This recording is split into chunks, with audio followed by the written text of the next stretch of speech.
সংসার মানেই ঝামেলার, একা হাতে সমস্ত কাজ করতে হবে। তারপর যদি বাচ্চাগুলো বেশি দুষ্টামি করে তাহলে তো মাথা একদম গরম হয়ে যায়। সো হ্যালো এভরিওয়ান, আসসালামু আলাইকুম। কেমন আছেন সবাই? এই তো দুপুরের রান্না থেকে আজকের ভিডিওটা শুরু করেছি।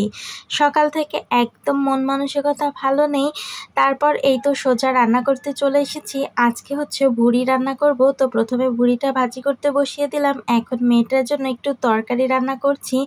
অনেক দিন ধরেই মেয়েটা একদম কিছুই খেতে চায় না, তাই চিন্তা করলাম একটু জ্যান্ত মাছ রান্না করে দিই। ও মাছটা ভীষণ পছন্দ করে, তাই বেশি করে মাছ দিয়ে একটু তরকারি রান্না করব, একদম ঝাল কম দিয়ে। তাই সেই তরকারিটাই বসিয়ে দিলাম। তো একটু জিরা রসুনও বাটা দিয়ে দিলাম। সংসারের সমস্ত কাজ একা হাতে সামলাতে হয়, অনেক ঝামেলা। তারপর যদি দেখি বাচ্চাটা একদম খাওয়া দাওয়া করে না, সংসারের কাজ করতে করতে ক্লান্ত হয়ে যাওয়ার পর তারপর বাচ্চাকে খাওয়াতে যায়। তারপর যদি ভাত মুখে নিয়ে বসে থাকে তাহলে কেমন লাগে বলুন তো? মাথাটা সঙ্গে সঙ্গে গরম হয়ে যায়। আর মেয়েকে অনেক বেশি বকাবকি করি, ও যেহেতু অনেক ছোট, বকাবকি করলে পরে আমারও খারাপ লাগে আর ওর তো খারাপ লাগেই। আমি যদি ওকে এইভাবে বকাবকি করি তাহলে যে ও কী শিখবে আল্লাহ জানে। কিন্তু এত সব কাজ সেরে এই গরমের ভেতর একদমই রাগটাকে কন্ট্রোল করতে পারি না।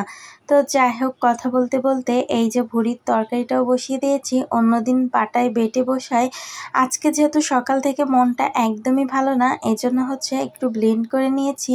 তারপর এই তো তেলের ওপর মশলাটা কিছুক্ষণ ভেজে পানি দিয়ে কষাতে দিয়েছি। আর এইদিকে পটলটা ভালো মতো কষানো হয়ে গেছে, এখন ঝোল দিয়ে দেব।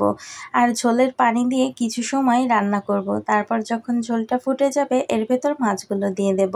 আর এই তো মশলাটা কষানো হয়ে গেছে, আরও কিছুক্ষণ নাড়াচাড়া করে এরপর ভুড়িগুলো দিয়ে দেব। আর একটু মশলার উপর তেলটা উঠে গেলেই বুঝতে হবে মশলাটা সুন্দর মতো কষানো হয়েছে। আর আমি কিন্তু মশলাতে একটু পানি দিয়েও কষিয়ে নিই। এরপর এই তো ভুড়িটা দিয়ে ভাজা ভাজা করে নিলাম। এখন একটু পানি দিয়ে দেব। আর এই পানিটা কিছুটা টানার পর এরপর প্রেসার কুকারে দিয়ে দেব। এই যে ছাগলের বট বা ভুড়ি যেটাই বলেন না কেন, এটা কিন্তু আপনাদের ভাইয়ের ভীষণ পছন্দ। তো যাই হোক, এই তো পটলের তরকারিতে মাছও দিয়ে দিয়েছি। এখন আর কিছুক্ষণ রান্না করব। এরপর একদম ঝোলটা শুকিয়ে নেব। আর এইটা তরকারিটাই অনেক বেশি মজা হয়েছিল। এই তো ভুড়ির তরকারিটা ভালো মতো কষিয়ে নিয়েছি। এখন এই তো প্রেসার কুকারে দিয়ে দিচ্ছি। আর ঢাকনাটা দিয়ে কয়েকটা সিটি দিতে হবে। আর এইদিকে অনেকগুলো কলমি শাক ভাজি করব, এজন্য প্রথমে হচ্ছে ভালো করে ধুয়ে নিলাম। কুচি কুচি করে ধুয়ে লবণ হলুদ দিয়ে একটু সেদ্ধ করব, মানে একটু ভাপ দিয়ে নেব। তারপর হচ্ছে ভাজি করে ফেলবো। আর এটা হচ্ছে যেহেতু চাষের শাক ছিল, সেহেতু অনেক বেশি পানি দেওয়ার প্রয়োজন হয়নি, হালকা একটু পানি দিয়েছি। আর এদিকে ভুড়িটা একদম সেদ্ধ হয়ে গেছে। এরপর কয়েক টুকরো আলু দিয়ে দিলাম, দিয়ে কিছুক্ষণ ভালো করে কষিয়ে নেব। আর ঢাকা দিয়ে রেখে কষিয়ে তারপর হচ্ছে ঝোল দেব। এই তো এদিকে কলমি শাক সেদ্ধ হয়ে গেছে, এখন ভাজিটাও বসিয়ে দেব। ভাজিটা বসিয়ে দেওয়ার জন্য প্রথমে পেঁয়াজ, কাঁচামরিচ আর রসুন দিয়েছিলাম। হালকা একটু নাড়াচাড়া করেই শাকগুলোকে দিয়ে দেব।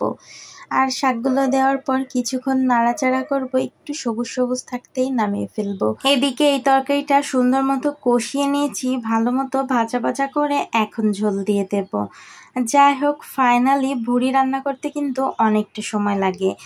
এই তো এখন হচ্ছে ঝোল দিয়ে কিছুক্ষণ একদম নাড়াচাড়া করে একটু গরম মশলা দিয়ে দিলাম। আর শাক ভাজি এর ভেতর আমার হয়েও গেছে। তারপর এই তো ভুড়ি রান্নাও শেষ। আর আজকের ভিডিওটা এখানেই শেষ করে দিচ্ছি। সবাই ভালো থাকবেন, সুস্থ থাকবেন। দেখা হবে অন্য কোনো ভিডিওতে। সেই পর্যন্ত আল্লাহ হাফেজ, আসসালামু আলাইকুম।